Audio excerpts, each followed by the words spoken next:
1950년 10월 인천 상륙작전을 성공시킨 국군과 유엔군은 압록강까지 진격해 전쟁의 전세를 뒤집는다. 그러나 대규모 중공군의 참전으로 또다시 서울을 빼앗긴다. 결국 국군과 유엔군은 38선 이남 지역까지 퇴각하게 된다. 중공군의 대규모 공세에 유엔군은 두려움에 떠는데 절체절명의 위기 속에서 대한민국의 운명을 바꾼 전투가 펼쳐진다. 물러설 수 없었던 격전지 지평리 전투에 대해 자세히 알아본다. 전쟁 없는 세상을 꿈꾸기에 전쟁을 연구합니다. 안녕하세요. 뉴스멘터리 전쟁과 사람 허준입니다. 안녕하세요. 강리원입니다. 1951년 2월 6.25 전쟁이 한참 치러지고 있던 상황이었죠.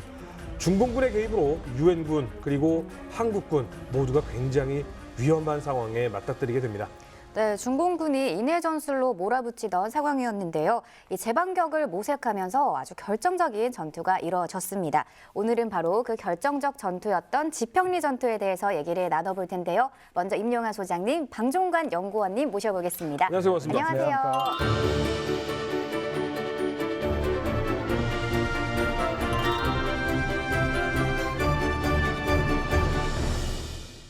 1950년 6월 25일 지금 여러분들은 요즘 세대 MZ 세대 분들은 모를 수도 있는데 이즈리야 어찌 우리 그날이라는 노래를 저희는 거의 매일같이 불렀던 세대들이 많으실 거예요. 시청자 여러분들 중에는. 이때 전쟁이 시작이 됐고 유엔군이 합류를 하고 인천 상륙작전이 성공적으로 끝나면서 위로 쫙 밀고 올라가서 이제 이 한반도에 평화가 찾아오겠구나 라고 하던 그때 중공군이 개입을 합니다. 그리고 상황은 180도 바뀌게 됐죠. 네, 이게 그때부터 이제 유엔군이 간신히 장진호 전투에선 그래도 큰 비극은 면했지만 전선은 완전히 밀리게 되죠. 근데 이게 적당히 중간에서 막을 줄 알았는데 쫙쫙 밀려서 1950년 12월이 되면 서울을 위협받을 정도로 위험한 상황이 됩니다. 그러니까 사실 그건 굉장히 충격이었죠. 그런데 이 중요한 때 미8군 사령관 워커 중장이 교통사고로 또 사망을 합니다. 그래서 이제 후임으로 매튜 리지에이 장군이 후임으로 임명이 되는데 이분이 한국에 도착한 날이 12월 26일이었어요. 아니 사령관이 26일 날 도착했으면 상황 파악하고 하는데도 시간이 한참 걸리잖아요. 그렇죠. 근데 29일에 합참에서 맥아더 장군한테 아주 중요한 이제 전통이 날라옵니다. 그러니까 간단히 말하면 한국 전쟁 포기하겠다. 예? 포기한다. 도저히 우리가 이 상황에서 중국은 못 막는다. 막으려면 병력을 더 투입해야 되는데 우리는 병력을 더 투입할 수 없다. 그러니 포기하자라는 명령이 옵니다. 사실 이 6.25 전쟁이 일어나고 나서 낙동강 방어선까지 밀리게 되는데 워커 장군과 우리 정말 학도병들 정말 우리 군인들이 힘을 합쳐서 이걸 밀어내지 않습니까? 그리고 인천 상륙작전이 성공하고 드디어 북으로 진격을 하고 근데 중공군이 참여하면서 정말 어려움을 겪었는데 우리는 잘 막았고 버텼다라고 생각을 했는데 합참에서 우리 이거 전쟁을 포기해야 될 것 같은데 라고 하는 위기가 있는 줄은 전혀 몰랐거든요. 근데 여기에 리조에가 와가지고 이제 어떤 결단을 할까? 불과 며칠 전에 워커 장군 교통사고로 사망하고 총체적 난국이네요. 그러니까 요 3일 사이에 지금 상황이 확 바뀐 거죠. 그때 이제 리주에가 맥아더를 만나요. 맥아더가 그러면 리주에한테 자 지금 합참은 포기하자고 그러는데 나는 포기 못한다. 당신 나가서 막아라. 이렇게 명령 했을 것 같죠. 네. 근데 그렇게 안 하고 리주에를 만나서 지금 현재 이렇게 어려운 상황이라는 걸 쭉 얘기를 했어요. 그러니까 합참이 왜 우리가 도저히 여기서 중공군을 못 이긴다고 했느냐. 중공군의 전술이 이렇고 능력이 이렇고 우리 역량은 이렇다. 이걸 아주 솔직하게 얘기를 합니다. 근데 일단 여기서 리쯔에이가 놀래요. 원래 리쯔에이가 맥아더를 별로 안 좋아했어요. 근데 리쯔에이는 2차 세계대전 중에 유럽에서 싸웠거든요. 그 유명한 82 공수 사단장이었어요. 사실 2차 세계대전 때 그 공수부대 하면 101 공수부대가 제일 유명한데 이것도 좀 억울한 게 전사하시는 분들은 82 공수가 사실은 더 많이 고생하고 진짜 굳은 이름 82가 나있거든요. 맥아더는 태평양에 있어서 둘이 만난 적이 없어요. 리쯔에 있는 사실 맥아더 별로 안 좋아했어요. 그래서 만날 때부터 이제 각오를 하고 들어갔는데 갑자기 솔직하게 이렇게 말하면서 지금 우리가 이렇게 어려운 상황이다. 그리고 이렇게 해가 아니고 어쨌든 당신이 마음대로 해라. 나는 당신이 하자는 대로 하겠다. 오. 이렇게 말합니다. 오, 별로 안 좋아했는데요. 리츠웨이를. 그렇죠. 리츠웨이를 안 좋아하는 데다가 본인은 지금 철수하면 안 된다는 입장인데도 어. 그리고 둘이 잘 모르는 사이잖아요. 근데 전적으로 당신 말을 따르겠다라고 메가더가 얘기를 해요. 리츠웨이가 여기서 놀랬어요. 이 양반이 왜 이러지? 그래서 역공을 해봅니다. 만약에 그럼 내가 지금 공격하겠다고 그러면 합참도 철수하라고 그러고 이러는데 내가 공격하겠다 그러면 당신 그거 지지해 주겠습니까? 그랬더니 메가더가 메시오 8군은 당신 것이요. 와, 말 멋있게 하잖아. 그래서 리츠웨이가 여기서 이제 속된 말로 또 메가더의 마법에 넘어가요.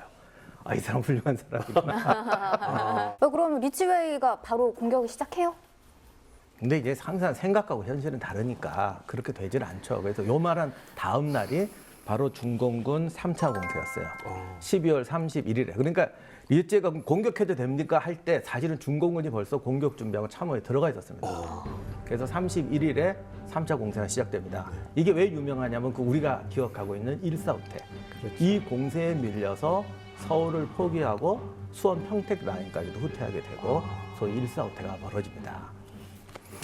예, 리츠웨이가 당시에 판단했던 이제 상황 평가를 한번 되짚어볼 필요가 있습니다. 현재 미 8군의 준비 상태는 대규모 공세를 할 수 있는 준비가 안 돼 있다. 왜?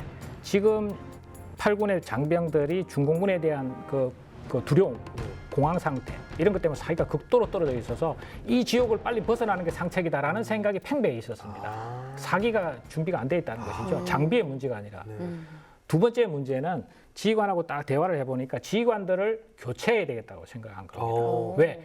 지휘관들이 공세작전을 수행할 만큼 전투 의지라든가 그런 지휘 능력에 문제가 있다고 판단한 거죠. 그래서 이제 리츠웨이는 이렇게 판단했습니다. 아, 전면적인 공세는 아니더라도 점진적인 단계적인 공세로 전환하기 위한 중간 단계가 필요하겠다. 그래서 이제 그 이후에 이제 위력 수색이라는 걸 하게 되는데요. 위력 수색은 결국은 두 가지 목적입니다. 첫째는 적정을 정확하게 확인해 보자. 공격 작전을 통해서 소규모 공격 작전을 통해서 적정을 확인하자.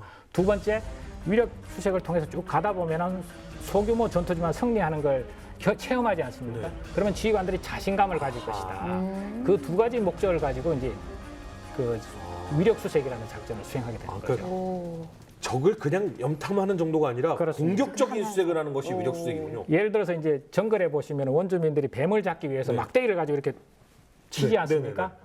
그거 치면은 뱀이 놀라서 나오지 않습니까? 네. 뱀을 잡지 않습니까? 똑같은 원리입니다. 그러니까 이렇게 막대기로 휘두르는 그 행동 자체가 이제 전투에서는 위력 수색이라고 보는 거죠. 정보 획득과 사실은 이제 자신감을 얻기 위한 그 목적을 동시에 이제 가지고 있다고 보시면 됩니다.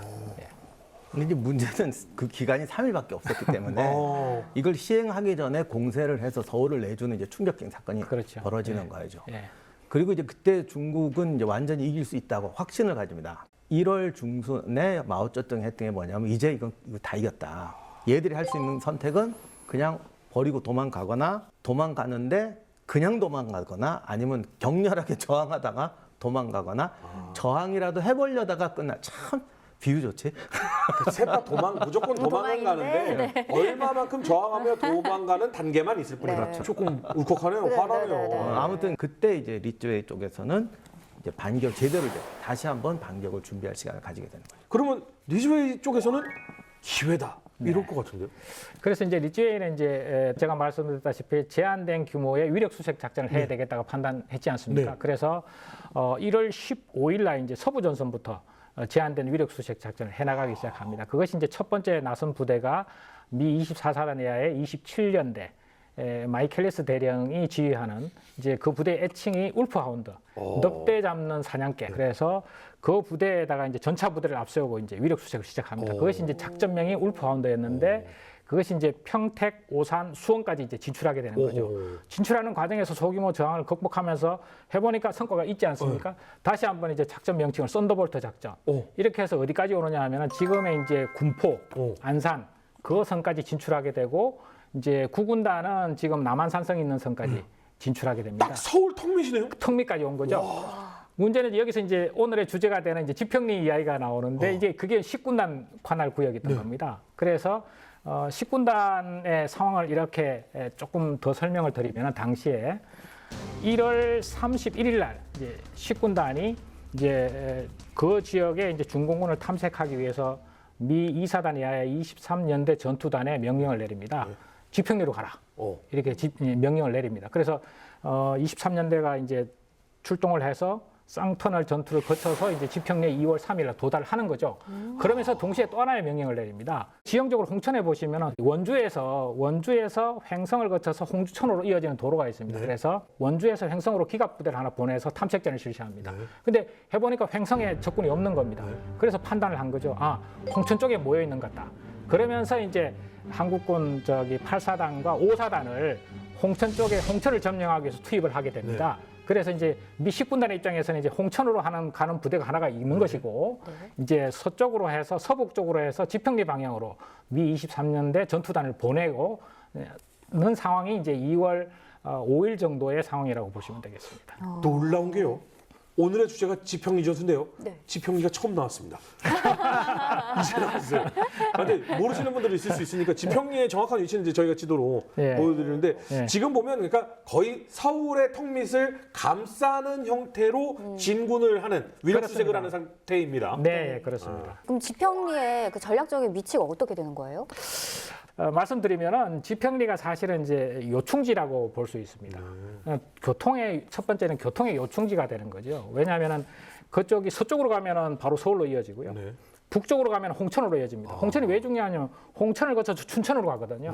중부 전선의 가장 중요한 축선인 춘천으로 이어지는 홍천이 있고 동남쪽으로 가게 되면은 이제 횡성과 원주가 있습니다. 그래서 이 지역이 지평리가 교통의 요충지이면서 동시에 이제 거기 철도가 지나갑니다. 중앙선 철도가 지나가서 요충지가 될 수밖에 없고 두 번째는 지도를 한번 쭉 펴보시면은 지평리의 이제 위도상에 위치가 어디지 하고 비교해 보면 딱 나옵니다. 뭐냐면은 지평리에서 왼쪽으로 쭉 가다 보면 양수리가 나오고요. 바로 횡 쪽으로 조금 더 가다 보면 한강이 나옵니다. 그러니까 한강 라인하고 위도상으로 똑같다고 보시면 됩니다. 그러면은 이 지평리를 만약에 중공군이 확보했다. 그러면 어떤 현상이 발생하냐면 중공군이 확보해놓고 있는 동안에 지평리가 만약에 중공군 수준에 있는 동안에는 절대로 서울을 확보를 못합니다. 왜냐하면 척방이 노출되기 때문에. 어떻게 방어를 할지 우리 이 정도면 막을 수 있다라고 했지만 전력적으로 그걸 준비를 해야 되잖아요. 그래서 이 지평리를 두고 이제 화력뿐만이 아니라 사실은 활주로도 닦아요. 그리고 이때 굉장히 중요한 게 원형진지를 만듭니다. 원형진지를 만드는데 산이 이렇게 뺑 둘러싼 분지거든요. 그래서 분지의 산들을 일종의 담장처럼 해서 원형진지를 만들게 돼요. 그런데 이제 이 다 좋았는데 결정적인 단점 하나가 산이 이렇게 전체를 감는 게 아니고 앞이 트여 있어요. 여기가. 그리고 거기가 또 적의 주 진격로예요. 그런데 아무튼 이 중요한 게 그 빈 구멍이 문제예요, 이거. 여기다가 이걸 어떻게 막느냐. 그래서 프리먼 대령이 여기에 이제 히든 카드를 하나 씁니다. 히든 카드. 프랑스 대대가 여기 참전을 했어요. 프랑스군 1개 대대가 막 요 직전에 이 부대에 합류를 했어요. 프랑스 대대를 거기다 밀어버립니다. 근데 이제 이 부대가 중요한 게 일반 부대가 좀 달랐어요. 프랑스가 1950년 10월에 프랑스에서 한국 파병 부대에 이제 결성을 해요. 그래서 한 1000명 정도 모으는데 이들이 신병도 있었지만 상당수가 외인 부대 출신들.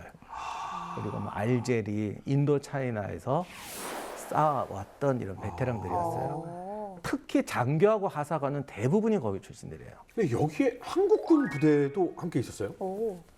이게 좀 잘 모르시는 사건인데 한국군 중대, 2개소대 병력 정도로 한국군 중대가 있었어요.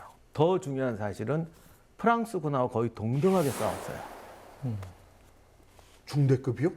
네, 이분들이 정찰 임무 같은 거 다 맡고 뭐 특공 작전 다 하고 이때 거기 계셨던 분이 아직 생존하신 분이 계세요. 연세가 90이 넘으셨는데 네, 그분을 저도 뵙고 우리도 깜짝 놀랐는데 여러 분이 생존해 계셨는데 이제 그분 한 분 살아 계시다고 해요. 영웅을 만나고 오셨군요. 근데 프리먼 대령이 짧은 방어선을 프랑스에게 맡긴 거예요, 그러면?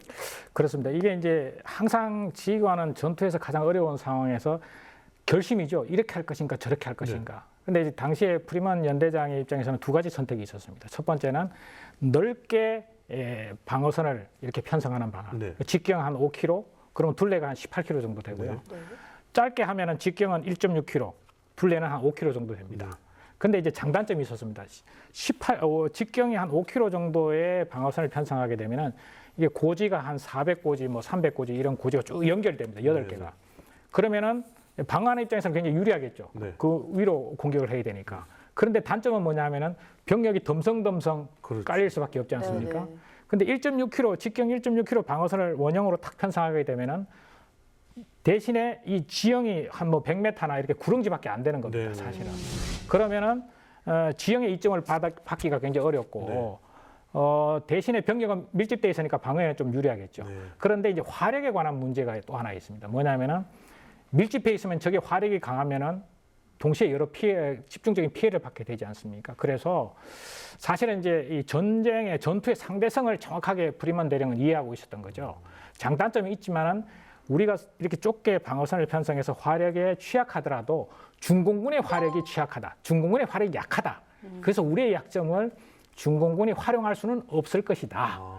그렇게 판단한 겁니다. 그래서 프리먼 대령의 가장 큰 그 장점이랄까 칭찬받아야 될 점은 전쟁의 상대성을 정확하게 이해하고 있었다. 전투의 상대성을. 그래서 그것을 작전을 수립하면서 선택할 때 직경 5km짜리 그 방어선을 편성할 것인가, 1.6km짜리 편성할 것인가, 이 결심의 과정에서 그걸 정확하게 이해해서 결심을 했다는 거죠, 사실은. 이걸 역으로 얘기하면 여지껏 방어적인 수세적인 입장에서 방어선을 넓게 퍼뜨리고 집중과 선택을 중공군에게 넘겨줬던 여지껏의 작전을 우리의 집중과 선택으로 그렇습니다. 바꿨네요. 예, 그렇습니다. 다음 이야기.